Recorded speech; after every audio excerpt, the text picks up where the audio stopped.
পুজোর কাউন্টডাউন শুরু হয়ে গেলেও দেবীপক্ষ শুরু হতে আরও কিছুদিন বাকি। দুর্গাপূজাকে কেন্দ্র করে পাড়ায় পাড়ায় চলছে পুজো উদ্যোক্তাদের জোর প্রস্তুতি। চারিদিকে একটা খুশির আবহ। আর এর মধ্যে প্রতিমা ভাসানের প্রস্তুতি শুরু করে দিয়েছে আগরতলা পৌর নিগম কর্তৃপক্ষ। এবছর চতুর্থ বর্ষে পদার্পণ করবে তথ্য সংস্কৃতি দপ্তরের উদ্যোগে আয়োজিত মায়ের গমন অনুষ্ঠান। এই অনুষ্ঠান 4 অক্টোবর অনুষ্ঠিত হবে। এই দিন শহরের অধিকাংশ ক্লাবগুলি প্রতিমা নিরঞ্জন করবে। এর মধ্যে বেশিরভাগ প্রতিমা নিরঞ্জন করা হবে দশমী ঘাট এলাকায়। এর জন্য দশমী ঘাটের প্রস্তুতি শুরু করে দিয়েছে নিগম প্রশাসন। বৃহস্পতিবার দশমী ঘাট এলাকা পরিদর্শন করেন মেয়র তথা বিধায়ক দীপক মজুমদার। পরিদর্শনকালে মেয়রের সাথে ছিলেন আগরতলা পৌর নিগমের commissioner DK Chakma, Agartala smart city লিমিটেডের CEO Shailesh Kumar Yadav, mayor in council Tusharkanti Bhattacharya, স্থানীয় কর্পোরেটর জাহ্নবী দাস চৌধুরী সহ অন্যান্য আধিকারিকরা। এদিন দশমী ঘাট পরিদর্শন করে মেয়র তথা বিধায়ক দীপক মজুমদার জানান, প্রতিমা নিরঞ্জনের যাবতীয় ব্যবস্থা করা হবে পৌর নিগমের উদ্যোগে। এখানে ক্লাবগুলিকে প্রতিমা নিরঞ্জন করতে হবে না। এর জন্য 4টি ক্রেন রাখা হবে। আরও বাড়তি 100 জন শ্রমিক নিয়োগ করা হবে। দশমী ঘাটে কোনো বাদ্যযন্ত্র বা সাউন্ড সিস্টেম নিয়ে কেউ যেতে পারবে না।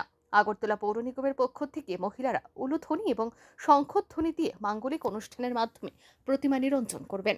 তিনি আরও জানান, প্রতিমা নিরঞ্জনকে কেন্দ্র করে দশমীঘাট এলাকায় এসডিএম এবং এটিএম এর টিম উপস্থিত থাকবেন। দশমীঘাটে দমকল এবং অ্যাম্বুলেন্সের ব্যবস্থাও রাখা হবে বলে জানান তিনি।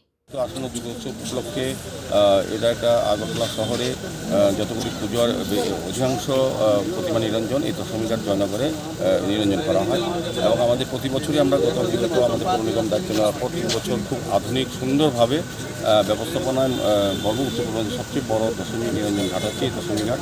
সেটার ব্যবস্থা করেছি। 4টা গতমানে ট্রেন থাকবে, সমস্ত ব্যবস্থাপনা যা যা থাকবে।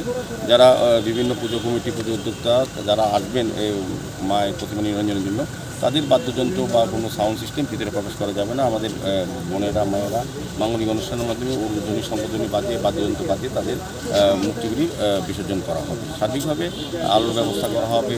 আমাদের এসডিএফ এনডিএম টিম থাকবে, আমাদের স্বাস্থ্য দপ্তরের পক্ষ থেকে আমাদের হেলথ ক্যাম্প থাকবে এবং অ্যাম্বুলেন্স থাকবে, ফায়ার ব্রিগেড থাকবে। আমাদের আলাদা 100 লোক শ্রমিক আমরা নিয়োগ করবো, যাদের মূর্তি ভাসানোর জন্য কোনো ক্লাবের সঙ্গে কোনো লোক আনতে হবে না। আমাদের ট্রেন এবং ম্যানুয়ালিও তরফতি করা হবে। সার্বিকভাবে এই ঘাটটাকে আরও সুন্দরভাবে সাজানোর জন্য এবং কী কী প্রয়োজনীয়তা আছে, গত 3 বছরে আরও কী কী দরকার ছিল বা কতটা ভালো করা যায় সেদিকে লক্ষ্য রেখে আজকে আমরা মূলত এখানে আসার দেখা। উল্লেখ্য, গত বছর রাজধানী আগরতলায় 608টির মতো পুজো হয়। এর মধ্যে 236টি পুজো বাড়িঘরের ছিল, বাকিগুলি ছিল ক্লাবের পুজো। 608টি পুজোর মধ্যে 336টি পুজোর প্রতিমা গত বছর দশমী ঘাটে নিরঞ্জন করা হয়। এছাড়াও আগরতলা পৌর নিগমের অধীন আরও 12টি দশমী ঘাটে প্রতিমা নিরঞ্জন করা হয়। এই 12টি দশমী ঘাটেও পৌর নিগমের কর্মীরা প্রতিমা নিরঞ্জনের কাজে সাহায্য করে থাকেন। রিপোর্ট আর নিউজ।